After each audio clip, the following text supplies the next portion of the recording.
Welcome to the Deep Dive, the show where we take your source material and unearth the most valuable insights, basically transforming information overload into actionable knowledge. Today, we're embarking on a powerful journey, really, into the very essence of achievement. That's right. Our mission in this deep dive is, well, to distill the core principles that lead to lasting success. We're drawing from a really rich collection of wisdom, focusing on personal responsibility, mindset, intentional action, and building truly powerful support systems. Yeah, so if you've ever felt like there's maybe a missing piece to unlocking your full potential, or maybe you've wondered why some people seem to navigate challenges and achieve their dreams with, well, surprising ease, this deep dive is absolutely tailored for you. We're going to lay out a roadmap, but, as the material reminds us, you'll be the one driving the car. Okay, let's unpack a foundational idea that really underpins everything else. You can't hire someone else to do your push-ups for you. It sounds almost comically simple, doesn't it? But it's deceptively powerful. It really is. What's fascinating here is how the material frames this concept of 100% responsibility.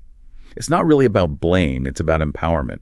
The core implication is, well, if you've created your current conditions, whatever they are, then you inherently possess the power to uncreate them and recreate something entirely new. So if I'm hearing that correctly, it's about moving from like a victim mindset to a position of ultimate control over your own life. But I imagine for many that first step, taking full responsibility, especially for past failures or, current struggles, that can be incredibly difficult. What does the material suggest is the biggest hurdle there? Absolutely. And the biggest hurdle, according to the wisdom we've looked at, is the willingness to give up all your excuses. The source even cites George Washington Carver, who apparently believed 99% of failures stem from just habitual excuse-making. Yeah. And this takes us straight to that formula. E plus R equals OO. Event plus response is outcome. Your current outcomes, good, bad, whatever, are a direct result of how you've responded to life's events. That E plus R equals O formula really clarifies it. So if you don't like your outcomes, you basically have two choices. You can blame the E, the event, right, or you can shift the R, your response. And the material gives a great real-world example with the 1994 Northridge earthquake. Everyone faced the same external event, massive traffic jams, right? A 1-hour commute turning into 3. But their experiences varied wildly based on their individual attitudes and behaviors. Exactly. It just drives home that it's not the external circumstances that limit you, but your internal response. And the material offers an even more striking thought of this, which I found fascinating. We only complain about things we can change. Think about, have you ever heard anyone complain about gravity? Huh. Yeah. No, never. Because we have zero power over it. That makes perfect sense, actually. It's those situations where we do have the power to change things, but choose not to. Those become our ongoing complaints. And this extends deeply into our inaction, too. The material shares a really sobering example. Someone working late for years, ignoring their spouse's requests, only to come home one day to an empty house. It's harsh, but it's an essential reminder that nothing ever just happens to you. There are always yellow alerts, those little gut feelings or, external signs from others that warn of impending danger or issues. The key difference the material points out is that successful people, they face these facts squarely. And this leads to feelings of control rather than that debilitating paralysis of victimhood. Okay, so if taking that 100% responsibility is the foundation, then knowing where you're actually going with it, that's the critical next step. The material strongly emphasizes that without purpose, it's incredibly easy to just wander and drift. You really don't want to put in all that effort climbing the ladder, only to find out it was leaning against the wrong wall.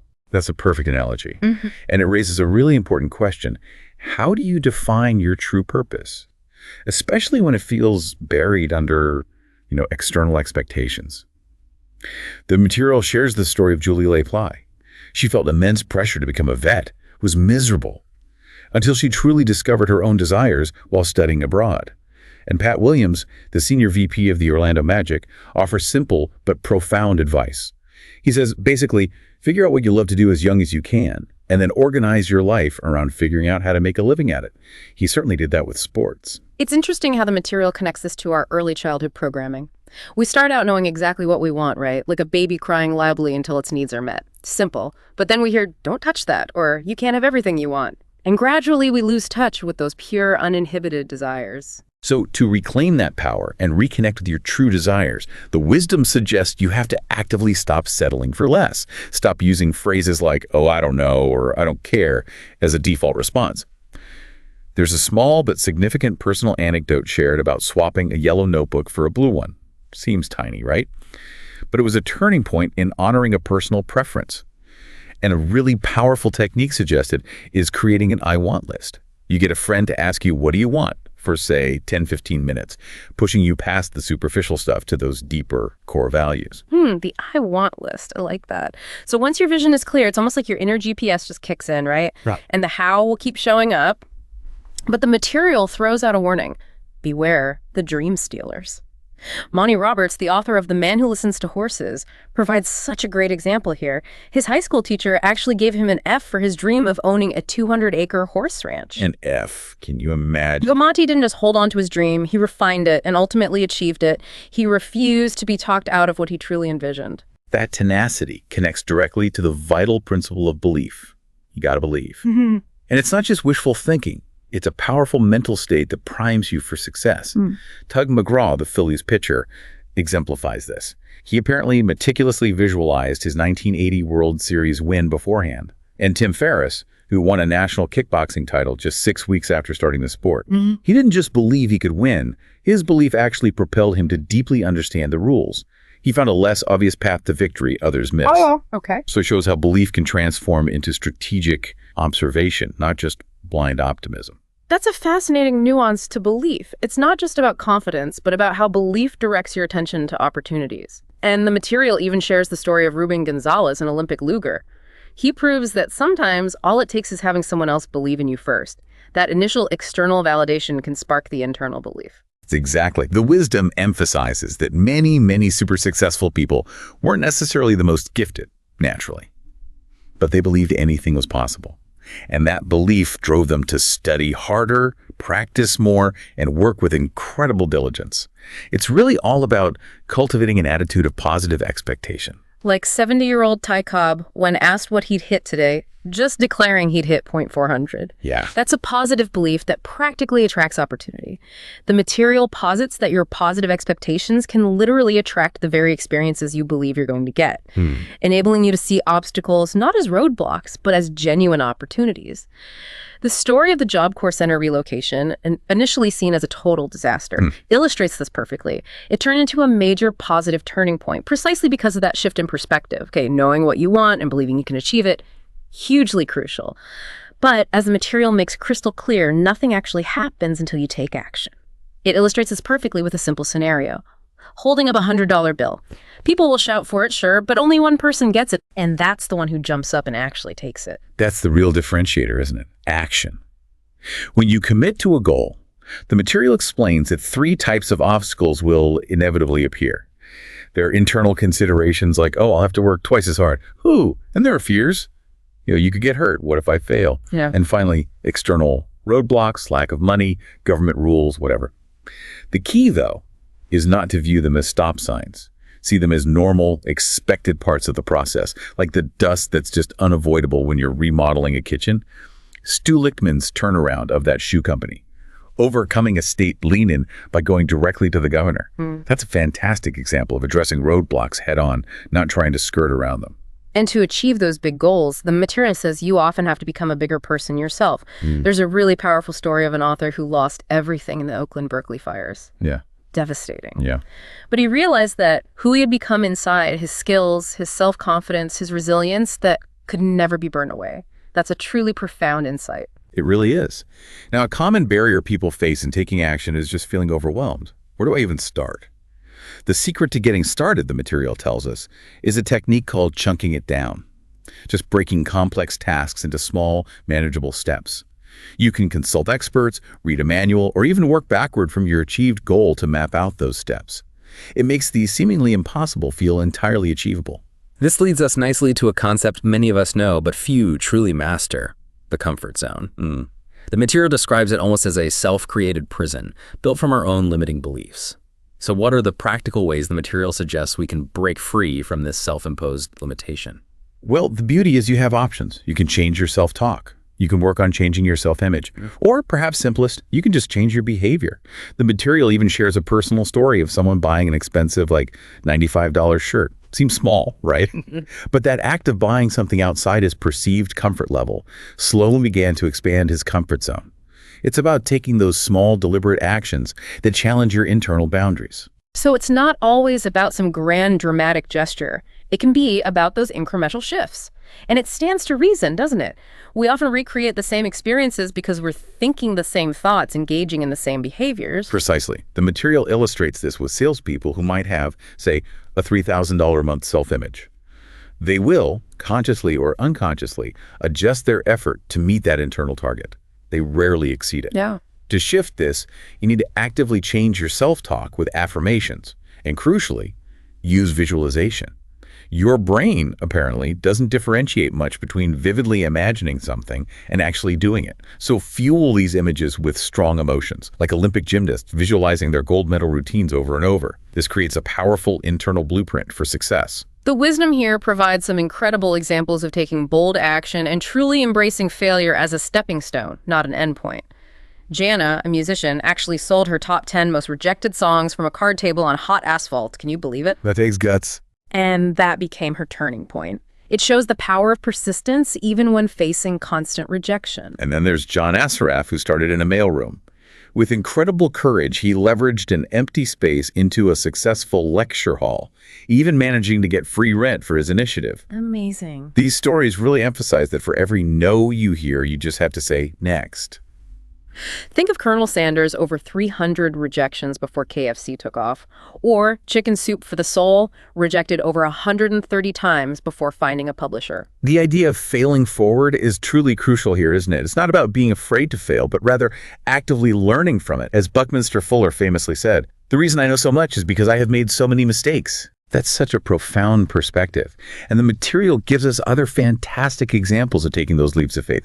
Mike Kelly on Maui, cold calling a new hotel GM by flying all the way to Colorado unannounced. Yep. Or Bob, buying real estate with no money down in just 72 hours. It's all about having what the material calls high intention, low attachment. Doing everything you possibly can, then letting go of the exact outcome, trusting that this or something better will emerge. That detachment allows for incredible freedom in action. Okay, so once you're actually taking action, the material tells us feedback becomes your absolute essential guide, your compass. It talks about two kinds of feedback, positive and negative. And while we obviously prefer the positive stuff, Naturally. negative feedback is just as valuable. It's simply information about improvement opportunities. That's a critical reframing, isn't it? Think of an airplane's autopilot. It's constantly making tiny adjustments to stay on course. That's precisely how we should respond to negative feedback. It's correctional guidance, not personal criticism.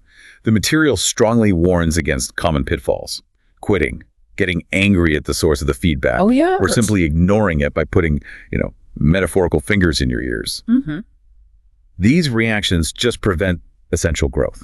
So how do we actively solicit this vital information in a way that encourages honesty? People are often hesitant.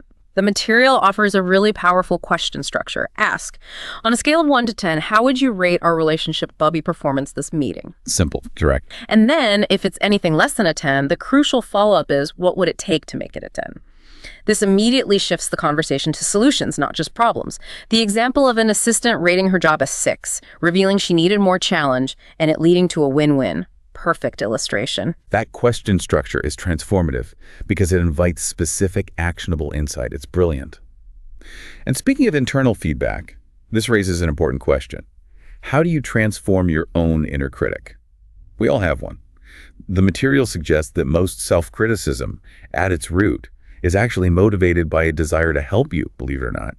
But it often only tells part of the truth and can be incredibly debilitating. You can actively transform it into an inner coach by recognizing what the material calls automatic negative thoughts, or ANTs. DNTs, I like that acronym. Catchy. So practically, how do you challenge them? Well, the material suggests practices like actually writing down all your negative thoughts for 3 days straight, just to heighten your awareness, or even imposing a small, dollar fine on yourself for negative comments. Bit extreme maybe, but it makes you notice. The goal is to consciously look for the positive and eliminate that guilt-tripping language, the shoulds and oughts. So instead of "I should exercise more," try reframing it as "it supports my goals to exercise more." See the difference? It leads to much more effective action because it's framed as a choice aligned with your aspirations, not an obligation. That's a fantastic shift in language, very empowering. And this mindset feeds directly into the concept of continuous and never-ending improvement. Kaizen, right. Exactly. The material highlights James Cameron as a prime example of a rightist, meaning he doesn't just get something done, he does it until it's right. Exactly. It's about that striving for excellence. The margin of greatness in baseball is another brilliant illustration used. Being a star, a .300 hitter, versus just an average player, .250. It's often just one extra hit out of every 20 at-bats. Tiny difference, huge impact. Tiny margin, massive difference in results. And the material stresses that this small margin applies to all areas of life: relationships, business, health. Consistent small improvements add up to monumental success over time. And to truly improve, you need to keep score for success. You have to measure it, just like a parent marking a child's height on a door frame. Successful people, the material says, measure their progress in all important areas: financial, professional, health, relationships. The story of Vinod Khosla of Sun Microsystems tracking how many times he got home for dinner with his family, that's such a powerful personal example of this. It's about being intentional about what truly matters to you. Absolutely. And finally, this segment powerfully reinforces the importance of practice persistence. Just keep going. The material reveals, maybe unsurprisingly, that most people give up just before success, often when they're literally on the 1-yard line. Debbie Macocomber, the hugely successful writer, she persisted for years despite her husband urging her to quit writing. It shows that no is often just a word on your path to yes. You have to push past it. Admiral Robert Peary reached the North Pole on his 8th attempt. NASA had 20 failures in its first 28 rocket launches. Think about that failure rate. H. Ross Perot's sheer determination to deliver Christmas presents to Vietnam POWs, even resorting to mailing them from Moscow. That shows what never, never, never give up truly looks like in action. It's an unwavering commitment to your vision. Okay, so our individual effort, vision, and persistence are undeniably crucial. We've established that. But the material makes a really powerful case that success isn't just about individual grit. It's also very much about your network and how you engage with the world around you. It champions the idea of going the extra mile. Stephen J. Cannell, the TV producer, talked about his mailroom employee, Steve Beers. This guy went from $7 an hour to $500,000 a year simply by consistently exceeding expectations in every task. And Mike Kelly, on Maui, selling aloe vera. The story goes he literally climbed a rock to get a fresh leaf for a potential customer. That exemplifies that commitment to going the extra mile. It's about delivering more than what's expected every single time.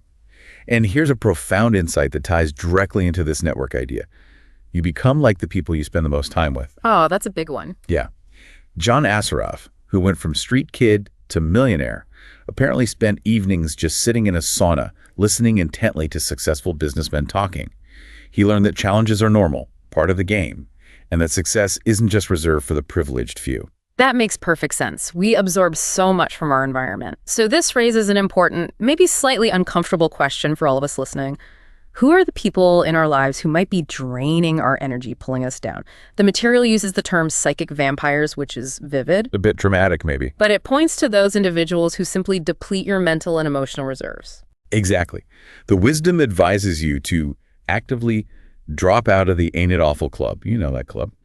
We all know it. And consciously avoid toxic people. Instead, you need to deliberately surround yourself with possibility thinkers, individuals who believe in your dreams, who elevate your energy. It's an active curation of your personal environment. And to truly harness this positive ecosystem, the material suggests you need to celebrate your successes, even the small daily ones. It points out that we often underestimate our victories. We set the bar unrealistically high for what counts as a win. The mirror exercise is mentioned as a surprisingly powerful tool here. Just looking yourself in the eye each day and saying, "I love you," or acknowledging one small thing you did well, it can significantly build self-esteem. And it's also vital to complete the past, to embrace the future, get closure. Unfinished projects, unresolved emotions, they act like attention units, the material calls them, silently draining your energy in the background. The total truth process is suggested to help express unexpressed emotions, maybe by writing letters you never actually send just to release that pent-up energy. And critically, you must forgive and move on, both others and yourself, to truly free up that energy. Simon Weston, the Falklands veteran with severe burns, is given as an example. He chose not to be better, instead dedicating his life to helping others. That's profound release. So moving to improving current relationships, the material suggests you have to face what isn't working. Stop avoiding it. Denial, it explains, is ultimately based on fear. We fear the confrontation, the outcome, but successful people are committed to solving problems, not just defending their position or being right. Argue less and listen more. Try being interested rather than interesting. That allows people to actually open up and share what's really going on. And that leads directly to something called the heart talk. It's a structured communication process. It involves 8 key agreements designed to create genuine safety for deep, honest, emotional expression. And a key component for integrity in all relationships is simply to tell the truth faster. Don't let things fester. Marilyn, the Nike executive, risked her job by telling Phil Knight the unvarnished truth about their apparel quality back then. Gutsy move. Very. But it ultimately led to massive success for the company. That's speaking with impeccability, words that are true, that uplift and align with your highest vision. And when in doubt about something, check it out. Don't just assume you know. The Tim Ferriss example of winning his kickboxing championship comes back here again. Right. He won because he thoroughly researched the rules. He found an alternative path to victory by throwing his opponent out of the ring twice. Most people just assumed it was only kicking and boxing. Exactly. That's pure check it out in action, verifying assumptions. It's strategic clarity. Now, one of the most underrated principles the material highlights is to practice uncommon appreciation. Research shows most employees value appreciation as their #1 motivator at work. Number 1. Yet managers consistently rank it much lower on their list of importance. Big disconnect. Learning how people prefer to receive appreciation, whether it's auditory, hearing praise, visual, a note, an award, or kinesthetic, a handshake, a pat on the back, can make a huge impact. And finally, simply keep your agreements, big and small. Every agreement you make is ultimately with yourself, the material argues. Breaking them erodes your self-trust, your integrity. It's fundamental. So the ultimate goal, weaving all this together, is to be a class act. People like Jimmy Stewart or Nelson Mandela often come to mind as examples. Class acts, the material explains, build confidence in themselves, they increase the capabilities of others around them, and they naturally attract other successful, high-integrity people. And shifting to the financial perspective for a moment, the material powerfully emphasizes developing a positive money consciousness. So many people carry limiting beliefs about money picked up in childhood, like the woman mentioned who hated her inherited wealth, or the man whose family believed rich people couldn't be trusted. You can overcome these, the material suggests, with what's called a turnaround statement, consciously reframing those old, unhelpful beliefs. A crucial principle for financial success, outlined even in classics like The Richest Man in Babylon, is simple. Pay yourself first. Save at least 10% of your income right off the top. Before anything else. The material also introduces the 50-50 law. This suggests that if you get a raise or increase your income, you put 50% of the increase straight into savings or investments, and you can raise your lifestyle with the other 50%. It's a pragmatic, balanced approach to handling increased wealth. It creates a virtuous cycle. The discussion also covers mastering the spending game, which isn't about deprivation. It's about consciously finding ways to reduce the cost of your desired lifestyle, being smarter about it. And a fundamental way to make more money is often simply finding a need and filling it. Basic entrepreneurship. Mike Millian created Day Dots from a simple observation in the food industry. The Distonfields created We the People to simplify legal services for everyday folks who are intimidated by lawyers. It's about seeing problems as opportunities waiting for a solution. Giving back is another key principle highlighted. Give more to get more. The Chicken Soup for the Soul series, for instance, tithes a portion of its profits. They believe everything given comes back multiplied in some way. The principle of circulation. And volunteering your skills and time can also open unexpected doors and expand your network significantly. Finally, the material underscores the immense power of assembling a support team. You don't do it alone. This includes mentors, experienced guides like Dr. Norman Vincent Peale was for Les Brown. It includes coaches who are ruthlessly results-oriented, pushing you forward, and mastermind groups, typically 5-6 peers meeting regularly for problem-solving, brainstorming, mutual support, like Henry Ford had with Edison and others. Right, the original mastermind. You can also use accountability partners just to help you stay on track with specific goals. This isn't about weakness. It's about strategically leveraging the power of connection. A major takeaway here, and one that might be tough for some people, is to say no to the good so that you can say yes to the great. This means actively consciously eliminating tasks, projects, even relationships that don't serve your highest goals, effectively creating a stop doing list. That's a powerful concept. The material even suggests considering giving up your cell phone or email during specific blocks of time to reduce distractions. Pretty radical for today. Definitely radical, but it highlights the importance of focus. It forces intentionality. Now, the ultimate guide in navigating all of this, the wisdom states, is to trust your intuition. That inner knowing, everyone has it, the material argues, and it often comes as a feeling of rightness or sense of passion and excitement about an idea. Like Madeline Belletta discovered with her royal jelly business idea, it just felt right. The key is to actually make time to listen to these inner promptings, get quiet, and crucially, write them down quickly. Because as the material warns, in 7 minutes, it's gone forever. Wow, 7 minutes. That's a stark reminder to capture those flashes of insight. And finally, to truly solidify your own learning and empower others in the process, the material says, teach it to others. Teaching forces you to clarify your own ideas, to really understand them deeply. It forces you to walk your talk. And it ultimately reinforces your own understanding and commitment to the principles. It's a powerful feedback loop for personal growth. Well, this has been an absolutely incredible deep dive into the core principles of lasting success.